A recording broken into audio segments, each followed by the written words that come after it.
Bueno, la segunda etapa en el pensamiento de Ortega se conoce como perspectivismo. Responde a la etapa de madurez que se produce entre el año 1914 y el año 1923, y quizás la frase que mejor resuma esta etapa es la de yo soy yo y mi circunstancia, ¿no? ¿Qué quiere decir esta frase?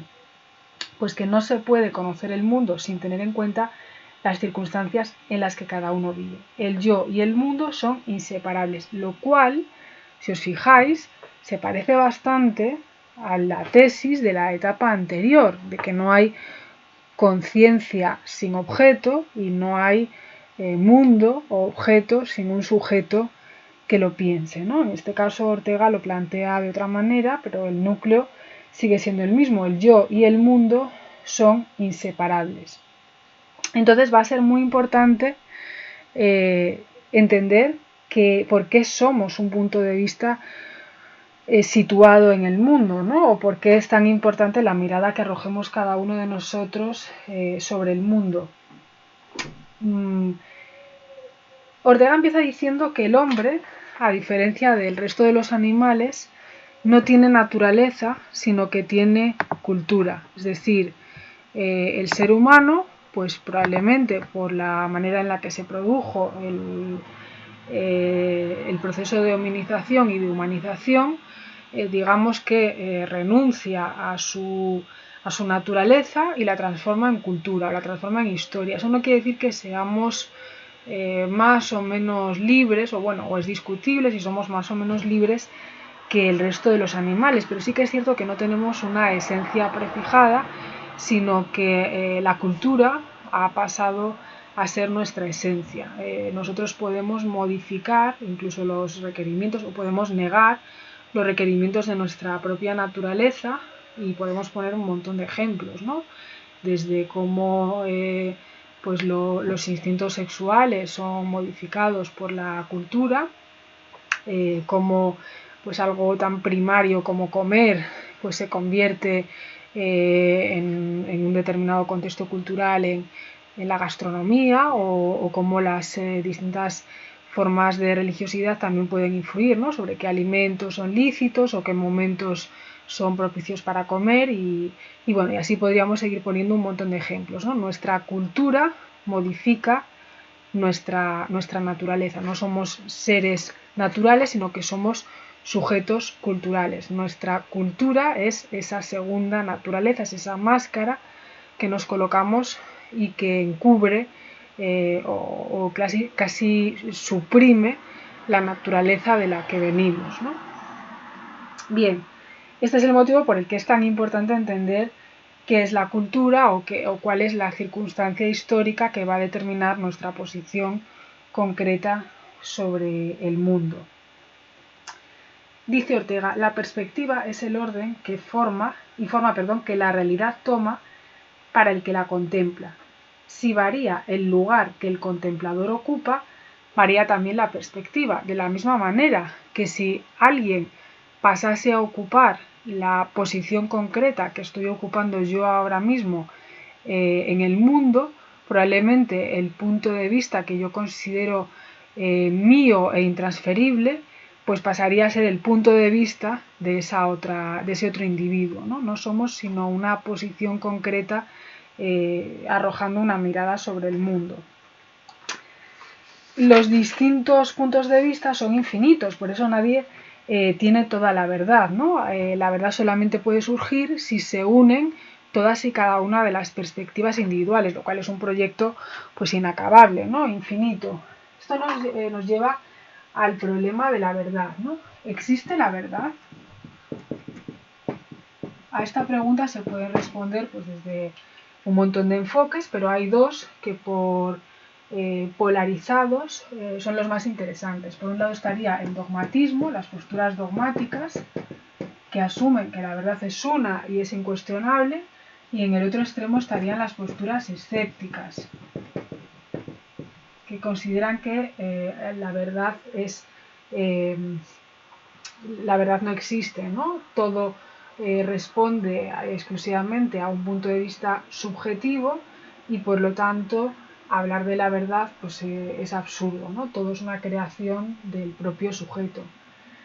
Para Ortega este camino, como digo, pues no es un camino viable, ¿no? Porque, entre otras cosas, porque sería contradecirse a sí mismo. Si el escéptico afirma algo, tiene una tesis, y esa tesis es que la verdad no existe, la propia tesis del escéptico quedaría invalidado, ¿no? Si es consecuente con su propia teoría, si todo es falso, si no se puede decir nada con certeza sobre el mundo, tampoco se puede sostener una postura escéptica, porque también tampoco podríamos tener certeza sobre si el escepticismo es verdadero. El dogmatismo tampoco le parece una postura correcta a Ortega, ¿no? ¿Por qué? Pues porque nadie tiene un punto de vista verdadero y exclusivo para definir qué es la realidad, ¿no? Todos los puntos de vista son válidos, todos son verdaderos, ninguno es subjetivo. Para que uno sea falso o uno sea subjetivo, tendría que haber otra posición desde la que hablar con certeza sobre la realidad, y esa posición verdadera, absoluta o única no existe. Por lo tanto, para Ortega hay que reconciliar estos dos enfoques, y la única manera de hacerlo es su perspectivismo, es decir, considerar que la verdad sí es posible, o sea, sí se puede alcanzar la verdad, pero única y exclusivamente como la suma de los distintos puntos de vista, que eso además son infinitos, ¿no? Porque pueden ir cambiando, porque pueden aparecer continuamente nuevos puntos de vista, y mediante la suma de todos ellos se alcanzaría aquello que llamamos la verdad. Hay una metáfora que nos pone Ortega bastante interesante para describir qué es el perspectivismo, y es la metáfora de la Sierra de Guadarrama. Dice Ortega que tanto la perspectiva del que ve la Sierra de Guadarrama desde Madrid es legítima o es verdadera, como aquel que la ve desde Segovia. Ambos puntos de vista son verdaderos, y no hay una Sierra de Guadarrama más verdadera que la otra, ¿no? Esta perspectiva es tan válida como esta de aquí. Ninguna de las dos está completa, y ninguna de las dos tiene la verdad absoluta sobre lo que es la Sierra de Guadarrama. Solo podríamos tener una visión consistente y verdadera de qué es la Sierra de Guadarrama si fuésemos capaces de ver a la vez la Sierra de Guadarrama desde los dos lugares, ¿no? Esto no es posible. Pero bueno, estos dos individuos sí pueden hablar, sí pueden dialogar, y sí pueden llegar a un consenso sobre lo que es, siempre provisional, como digo, siempre precario, porque de hecho habría que ver también la Sierra de Guadarrama desde aquí o desde aquí, ¿no? Desde un montón de puntos de vista más, para poder, pero bueno, sí que podemos llegar a un punto de vista o a una descripción más o menos razonable de lo que la Sierra de Guadarrama es. Por lo tanto, cada punto de vista es tan objetivo como los demás. Podríamos hablar de puntos de vista falsos si hubiese uno que tuviese la verdad absoluta, pero como esto no es posible, pues tampoco se puede hablar de puntos de vista falsos, ¿no? Bien, esto es interesante también para poder diferenciar entre ideas y creencias, que yo creo que es un punto bastante interesante de la teoría de Ortega. Dice Ortega que muchas veces se corre el peligro de no ser capaces de distinguir, esto nos pasa a todos, ¿no?, nuestras creencias de nuestras ideas. Las ideas son pensamientos conscientes, repito, las ideas son pensamientos conscientes que tenemos sobre el mundo, es decir, posiciones sobre la realidad de las que sí somos conscientes. Las creencias son ideas tan arraigadas que ni siquiera somos conscientes de ellas. Es decir, algo así como podrían conducir a prejuicios. Son ideas que consideramos tan infalibles y tenemos tan metidas en nuestro ADN que no somos ya ni siquiera capaces de detectar que esa mirada que estamos arrojando sobre un episodio concreto, ¿no?, de lo que nos sucede, un fenómeno concreto, la estamos captando a través de una creencia particular, ¿no?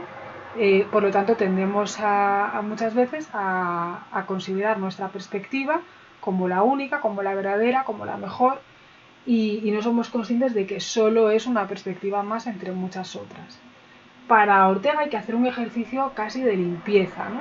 Que es, primero, hacer evidentes, ser capaces de explicitar cuáles son nuestras creencias inconscientes, es decir, saber desde qué lugar hablamos, saber desde qué ideología estamos hablando, desde qué contexto histórico estamos hablando, sobre qué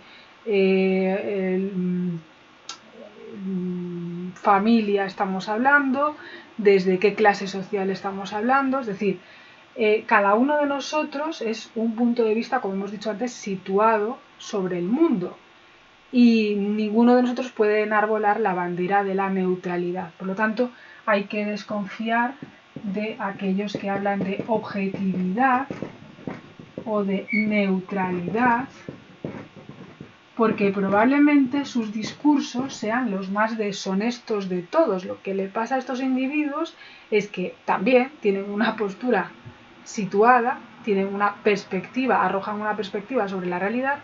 Lo que ocurre es que o bien deliberadamente o inconscientemente no son conscientes de ello y creen que efectivamente son objetivos, ¿no? Este tipo de discursos son los más peligrosos. Para que un discurso sea honesto, lo bueno es que el emisor de ese discurso al menos sea consciente de que también está manejando una serie de creencias y que las manifieste de la manera más honesta, de la manera más directa posible al receptor hacia el que va dirigido ese discurso.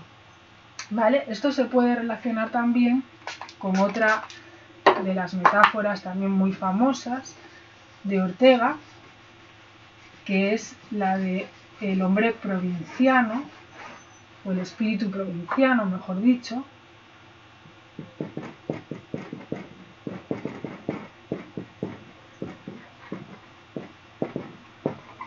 frente al del hombre de la capital. El primero, como nunca ha salido de su pueblo, cree que su perspectiva es la única válida, la única verdadera. ¿Por qué? Porque nunca se ha enfrentado a perspectivas distintas de la suya. Cree que la suya es la única que existe, pero porque él no ha salido nunca de esa posición, ¿no? en el mundo. Por lo tanto, vive encerrado en sus creencias, ¿no? En sus prejuicios. En cambio, el hombre de la capital, que probablemente sí que ha visto otras posiciones distintas a las suyas, es consciente de que por muy grande que sea su ciudad, es solo un punto infinitesimal en el cosmos, ¿no? Es solo un lugar más desde el que recorrer la realidad, desde el que abordar la realidad. Cada individuo, cada pueblo, cada época, nos dice Ortega, es un órgano insustituible para la conquista de la verdad. Lo falso es la utopía, la verdad no localizada, vista desde un supuesto lugar aséptico, ¿no? un supuesto lugar ninguno, dice Ortega. La perspectiva es el orden y la forma que la realidad toma para el que lo contempla. Por lo tanto, es muy importante ser conscientes cada uno de nosotros de la perspectiva desde la que estamos abriéndonos al mundo. En resumen, hay que, ser conscientes de que ni el escepticismo ni tampoco el racionalismo extremo que nos conduce al dogmatismo pues nos ofrecen una respuesta adecuada al problema acerca de si la verdad existe o no. Para llegar a esa respuesta adecuada hay que reconciliar ambas posturas y Aristóteles Ortega lo llama perspectivismo. Vamos a leer el texto, que es bastante largo, pero bueno, creo que es interesante, que tenéis en el aula virtual, y es un texto que está sacado de ¿qué es filosofía?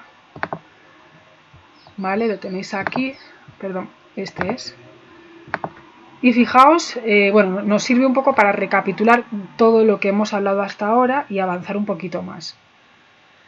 Dice, la tragedia del idealismo radicaba en que, habiendo transmutado alquímicamente el mundo en sujeto, en contenido de un sujeto, encerraba a éste dentro de sí, y luego no había manera de explicar claramente cómo, si ese teatro es solo una imagen y un trozo dentro de mí, parece tan completamente distinto a mí. Como veis aquí, está haciendo la crítica al idealismo porque considera Ortega que acaba condenándonos a un callejón sin salida, que sería el solipsismo, ¿no? ¿Cómo puede explicar un idealista que si el mundo es solo una imagen que se genera dentro del sujeto, cómo puede ser tan completamente distinto a mí? Dice, pero ahora hemos conquistado una situación completamente diferente. Hemos caído en la cuenta de que lo indubitable es una relación con dos términos inseparables. Alguien que piensa, que se da cuenta, y lo otro de que me doy cuenta. Es decir, no hay sujeto sin objeto y no hay objeto sin sujeto, ¿no? La conciencia siempre es una conciencia de algo, una conciencia del mundo, y tampoco podríamos hablar del mundo si no hubiese una conciencia que lo pensase. Así que estamos aquí todavía instalados en plena etapa objetivista del pensamiento de Ortega. La conciencia sigue siendo intimidad, pero ahora resulta íntimo e inmediato, no solo con mi subjetividad, sino con mi objetividad, con el mundo que me es patente. La coincidencia no es reclusión, sino al contrario, es esa extrañísima realidad primaria, supuesto de toda otra, que consiste en que alguien, yo, soy yo precisamente cuando me doy cuenta de cosas del mundo. Es decir, el yo es inseparable del mundo. Lo que hace que yo sea yo es que hay un límite que se me enfrenta, que es el mundo, ¿no? Que son los otros. Sigo. Esta es la soberana peculiaridad de la mente que es preciso aceptar, reconocer y describir con pulcritud, tal y como es, en toda su maravilla y extrañeza. Lejos de ser el yo lo cerrado, es el ser abierto por excelencia. Ver ese teatro es justamente abrirme yo a lo que no soy yo. Aquí ya podemos empezar a detectar pequeñas dosis de perspectivismo, ¿no? El yo no es algo cerrado, sino que el yo no es nada sin el mundo. El yo no es nada sin su circunstancia histórica.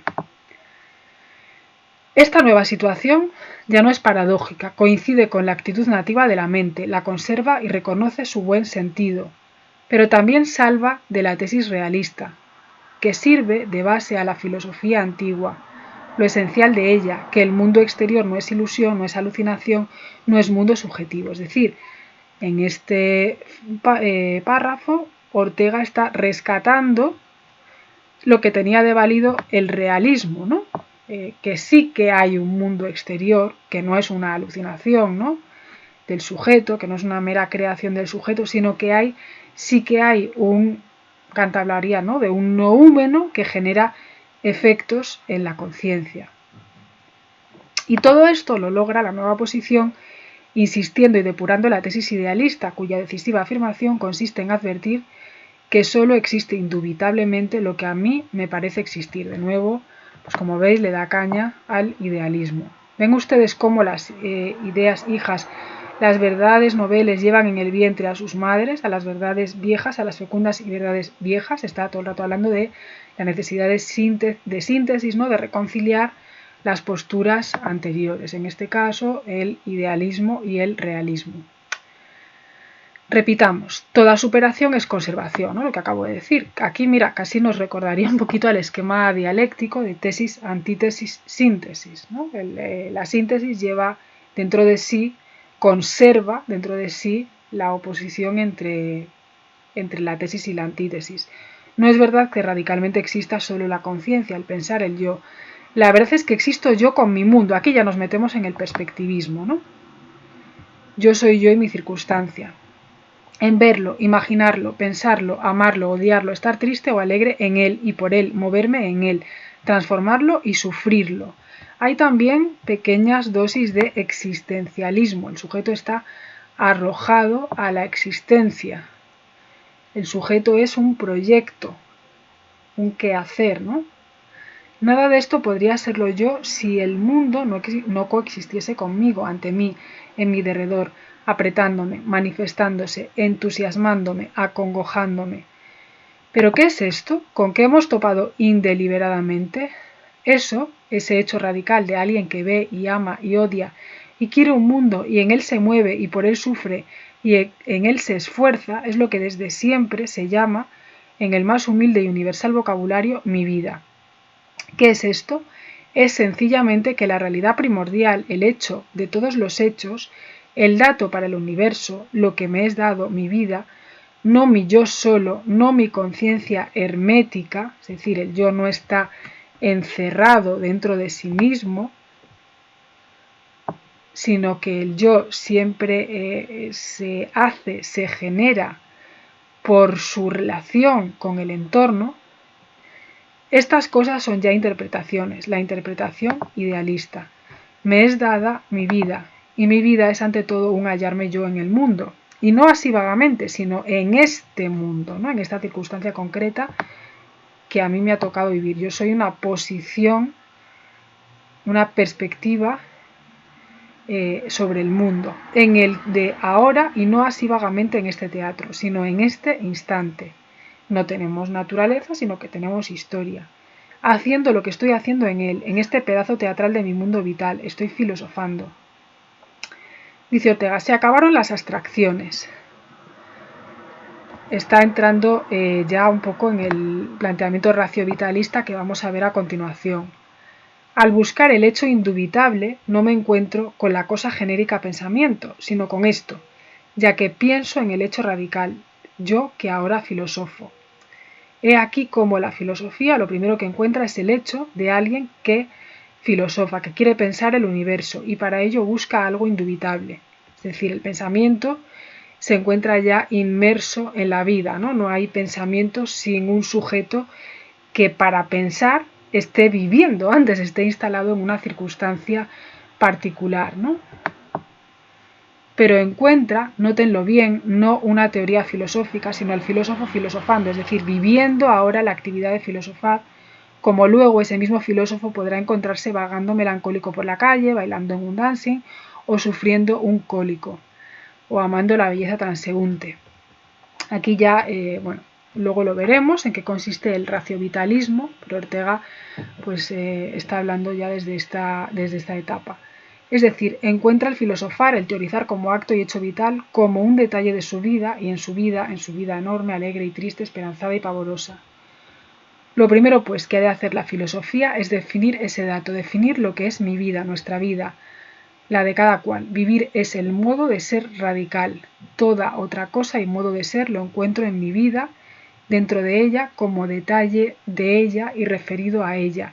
En ella todo lo demás es y será lo que sea para ella, lo que sea como vivido. La ecuación más abstrusa de la matemática, el concepto más solemne y abstracto de la filosofía, el universo mismo, Dios mismo, son cosas que encuentro en mi vida, son cosas que vivo. Y su ser radical y primario es, por tanto, ese ser vividas por mí y no puedo definir lo que son en cuanto vividas si no averiguo qué es vivir. Esto lo vamos a ver a continuación. ¿Qué es vivir y su oposición con el pensar? Los biólogos usan la palabra vida para designar los fenómenos de los seres orgánicos. Lo orgánico es tan solo una clase de cosas que se encuentran en la vida junto a otra clase de cosas llamadas inorgánicas. ¿A qué se refiere Ortega? Pues que al hecho de que no existe una razón autónoma, un sujeto cartesiano, ¿no? Podríamos decir que vaya por ahí solamente razonando, sino que todo razonamiento, todo pensamiento, toda forma de filosofar está profundamente arraigada en la vida, ¿no? El planteamiento racionalista de Sócrates consistió básicamente en desalojar la vida espontánea para suplantarla por la razón pura. Fue un error fecundo, porque dio lugar a todo el pensamiento occidental, pero fue un error, ¿no? El tema de nuestro tiempo para Ortega es someter la razón a la vitalidad, ser capaces de darnos cuenta de que el pensamiento es una especie de subversión de la parte contra el todo. El todo sería la el despliegue de la vida, ¿no? De la vida desde el punto de vista biológico.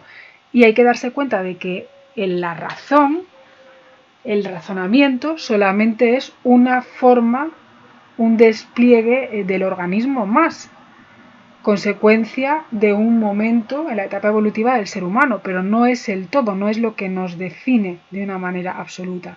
Pero bueno, ya nos estamos anticipando a la etapa raciovitalista.